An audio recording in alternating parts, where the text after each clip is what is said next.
সুপ্রিয় বন্ধুগণ, আমরা আজকে এসেছি চট্টগ্রাম জেলার পটিয়া থানার অধীনে দক্ষিণ বুশি গ্রামে। এই খুব সুন্দর একটি রাধাকৃষ্ণ সেবাশ্রম দক্ষিণ বুশি গ্রামের পূর্ব নাথপাড়া বলে খ্যাত ওই এলাকায় এসেছি। দেখেন,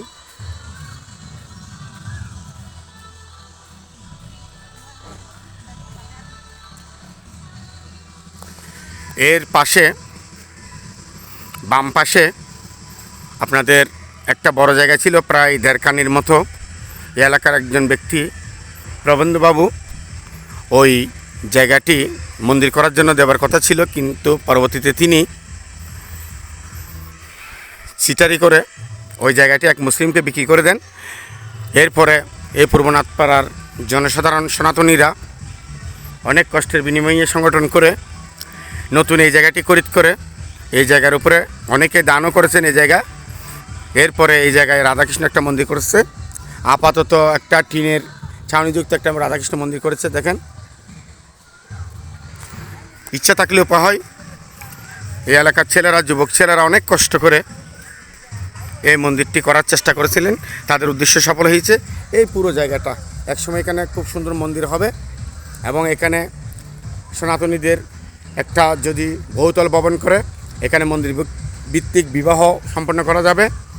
এই জায়গাটা এখনও খালি আছে, খালি অবস্থায় আছে। এটা অনেক নিচু ছিল, প্রায় 20 থেকে 30 ফুট পর্যন্ত ভরাট করে, মাটি ভরাট করে এই জায়গাটা এ পর্যন্ত নিয়ে এসেছে। এ পাশে কৃষ্ণ মন্দির স্থাপন করেছে এরা অনেক কষ্টের বিনিময়ে। দেখেন, আপনারাও চেষ্টা করলে পারবেন। আপনাদেরকে দেখাচ্ছি কৃষ্ণ মন্দির। এই দেখেন, খুব সুন্দর একটি কৃষ্ণ মন্দির করেছেন যুবকরা, অনেক কষ্ট করে অক্লান্ত পরিশ্রম করেছেন। দেখেন, ইচ্ছা থাকলে হয়, আপনি যদি চেষ্টা করেন অবশ্যই আপনিও পারবেন আপনার এলাকায় আপনার সনাতন ধর্মকে ধরে রাখার জন্য। এই পূর্ব নাথপাড়ার যুবকরা, আমি ধন্যবাদ জানাই তাদেরকে যে অনেক কষ্ট করে, অনেক পরিশ্রম করে এই ধর্মীয় স্থান তারা প্রতিষ্ঠা করেছে। এখানে সরস্বতী পূজা হয়, মা সরস্বতী পূজা হয়। এই দেখেন মা সরস্বতী আর বিদ্যার দেবী। আর দেখেন এই কৃষ্ণ মন্দির, রাধাকৃষ্ণের মূর্তি এখানে প্রতিষ্ঠিত আছে। ভবিষ্যতে এখানে বহুতল ভবন হবে, বড় একটি মন্দির হবে।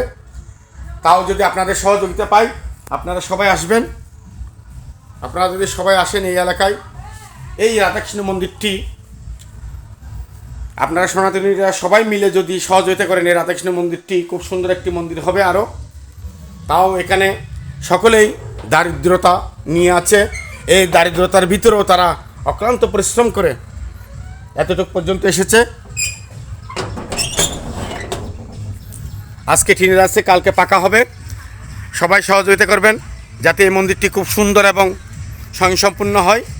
যেহেতু এই যুবকরা অনেক কষ্ট করে এই জায়গা খরিদ করে, এই জায়গা ভরাট করে এই মন্দিরে পরিণত করেছে এবং অনেকেই জায়গা দান করেছেন শুনেছিলাম। দেখেন, এই জায়গাটা খুব সুন্দর একটা জায়গা, কারণ এটা পূর্ব নাথপাড়া, অনেক জনসাধারণ এখানে, অনেক সনাতনী আছে।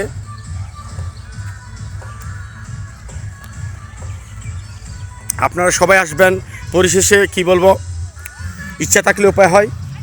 আপনি আপনার এলাকায় যদি কোনো মন্দির না থাকে তাহলে আপনারা মন্দির স্থাপন করবেন এবং আপনাদের ছেলে মেয়েদের গীতার শিক্ষা থেকে শুরু করে এই সনাতন ধর্মের সমস্ত ধর্মগ্রন্থ পড়ার এবং সমস্ত ধর্মগ্রন্থের বক্তব্যগুলো এবং মূল বিষয়গুলো সনাতন ধর্মের ছেলেদেরকে বোঝাতে হবে, কারণ আমরা বুঝাই না।